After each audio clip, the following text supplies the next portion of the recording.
Hello everyone. Today we are going to take up the topic that is electrostatic field. Electric field या फिर electrostatic field होती क्या है? Electric field due to a charge is the space or region around that charge up to which any other charge experience a force of attraction or repulsion. इसका क्या मतलब है? जैसे हमारे पास एक चार्ज है Q. इलेक्ट्रिक फील्ड मतलब इसके आसपास एक रीजन है ऐसा, this is the region around this charge, जिसमें अगर हम कोई भी एक और चार्ज लेकर आए उसे फोर्स लगेगी, उसके ऊपर फोर्स लगेगी and that can be a force of attraction और repulsion. So electric field is the region around this charge Q in which any other test charge experiences a force of attraction or repulsion. Let's note down a few points.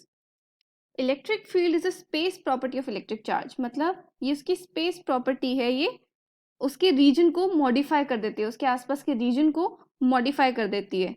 Second, if any charge is kept outside the electric field of a source charge then it will experience zero electrostatic force. अगर हमारा जो charge है, जो हम charge Q लेकर आए थे, जैसे यहाँ पर ये जो चार्ज था ये इसकी इलेक्ट्रोस्टैटिक फील्ड के अंदर था, अगर ये इसकी इलेक्ट्रोस्टैटिक फील्ड के बाहर है इन्फिनिटी पे, इसका मतलब it will experience zero electrostatic force. अब किस जगह पे कितनी इलेक्ट्रिक फील्ड है वो हम डिफाइन करते हैं इलेक्ट्रिक फील्ड इंटेंसिटी से. It is a vector quantity. Electric field intensity due to a source charge is defined as the force experienced by a unit charge in the electric field of the source charge. इसका क्या मतलब है? Let us suppose यहाँ पर मैं जो Q not charge लेकर आई हूँ, ये मैं किसकी फील्ड में रखा हुआ है, मैंने क्यू चार्ज की फील्ड में रखा हुआ है. It is experiencing a force F vector. Let us suppose इसकी जो फोर्स है, इसके जो ऊपर जो फोर्स लग रही है वो इस डायरेक्शन में लग रही है and that is F vector. तो इस पॉइंट पे मैं इलेक्ट्रिक फील्ड कैसे डिफाइन करूंगी? I will define the electric field at this point P.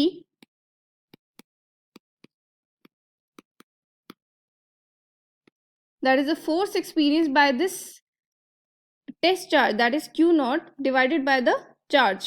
अगर ये वैल्यू टेस्ट चार्ज की वैल्यू हम 1 लेते हैं, इट मीन्स इलेक्ट्रिक फील्ड यहाँ पर अगर हमें कैलकुलेट करनी है, मैं +1 कूलम का चार्ज लेकर आऊंगी, उसके ऊपर जितनी फोर्स लग रही होगी that will give me the electric field at that point. So this is how we define it. Now note, ऐसा यूनिट क्या होगी? फोर्स की यूनिट होती है न्यूटन एंड चार्ज की यूनिट होती है coulomb. So this is newton per coulomb. ये वेक्टर क्वांटिटी है because force is a vector quantity. The direction of electric field intensity at a point is same as the direction of electrostatic force at that point. यहाँ पर अगर हम एक test charge लेकर आए हैं, जहाँ पर उसकी फोर्स लगेगी, जिस डायरेक्शन में फोर्स लगेगी उसी डायरेक्शन में इलेक्ट्रिक फील्ड भी वहां पर होगी. नाउ ये चीज मैंने यहाँ पर शो कर रखी है. अगर इस पॉजिटिव चार्ज पे, ये क्यू नॉट हमारा पॉजिटिव चार्ज है, इस डायरेक्शन में फोर्स लग रही है तो इसी डायरेक्शन में हमारी इलेक्ट्रिक फील्ड भी होगी. अगर मैं यहाँ पर सोर्स चार्ज नेगेटिव है और मैं जो क्यू नॉट टेस्ट चार्ज लेकर आ रही हूँ positive, this will be attracted towards left, तो इस केस में force will be towards left और इलेक्ट्रिक फील्ड भी इसी डायरेक्शन में होगी. इसका मतलब पॉजिटिव चार्ज से जो इलेक्ट्रिक फील्ड है वो बाहर की तरफ निकलती है और नेगेटिव चार्ज से जो इलेक्ट्रिक फील्ड है वो अंदर की तरफ इनवर्ड होती है. अगर हम इलेक्ट्रिक फील्ड को और प्रॉपर वे में देखें तो उसका फॉर्मूला हम कुछ इस तरीके से लिखते हैं. Electric field E vector is equal to limit Q not tending to 0 F vector upon Q not. Why are we taking this limit Q not tending to 0? हमारा Q नॉट जो हम टेस्ट चार्ज लेकर आ रहे हैं किसी point पे electric field निकालने के लिए, वो बहुत छोटा होना चाहिए. That should be very less as compare to the source charge. But why? यहाँ पर ध्यान से देखो कि अगर ये चार्ज Q नॉट इसके कंपेरेबल हुआ तो इसकी भी तो अपनी आसपास इलेक्ट्रिक फील्ड होगी, जिसकी वजह से जो इस चार्ज की वजह से जो इलेक्ट्रिक फील्ड थी वो रीजन मॉडिफाई हो जाएगा. We don't want the region to get modified. जो इलेक्ट्रिक फील्ड इसकी वजह से थी, क्यू की वजह से थी, वो मॉडिफाई ना हो, इसलिए हम चाहते हैं कि क्यू नॉट हमारा जो टेस्ट चार्ज है that should be very small and we take the limit Q not tending to 0 so that the electric field due to the source charge is not modified. Now इस electric field का physical significance क्या है?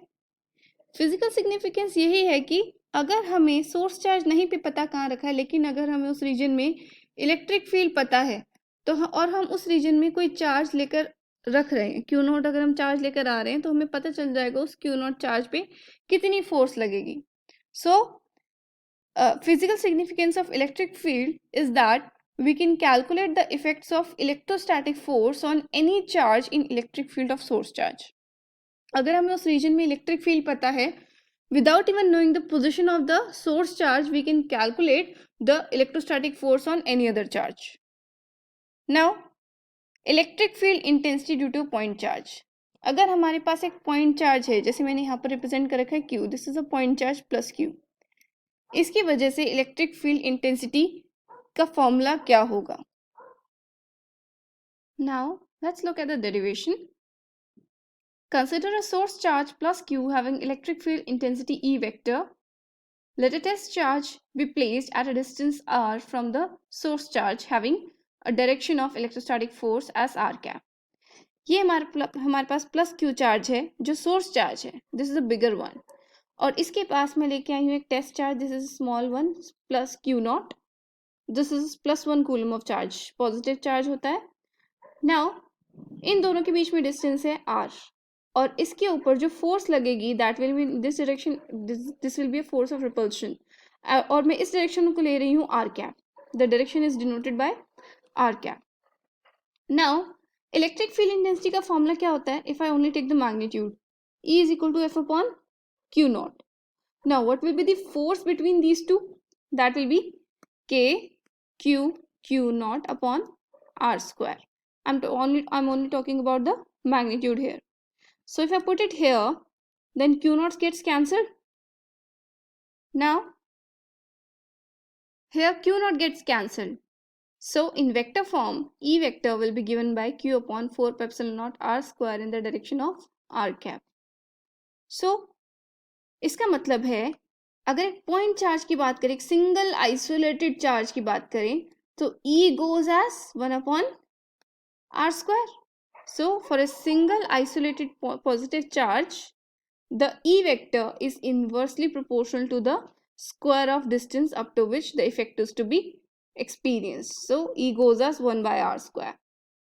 Now, since the direction of F and E are same, that is R cap, therefore we say that they have the same direction. दोनों में जब हम देखते हैं कि ये दोनों फॉर्मूले हैं हमारे F वेक्टर और E वेक्टर के, और इस केस में दोनों की डायरेक्शन क्या है? R cap. It means the direction in which the force is there, उसी डायरेक्शन में हमारी इलेक्ट्रिक फील्ड भी होगी. अब यहाँ पर जो हमने फॉर्मूला निकाला है इसमें Q नॉट मिसिंग है, Q नॉट नहीं है.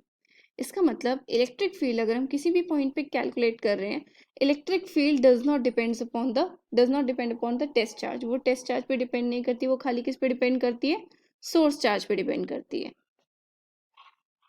In the next video we'll discuss about electric field lines. So that's all for now. Have a good day.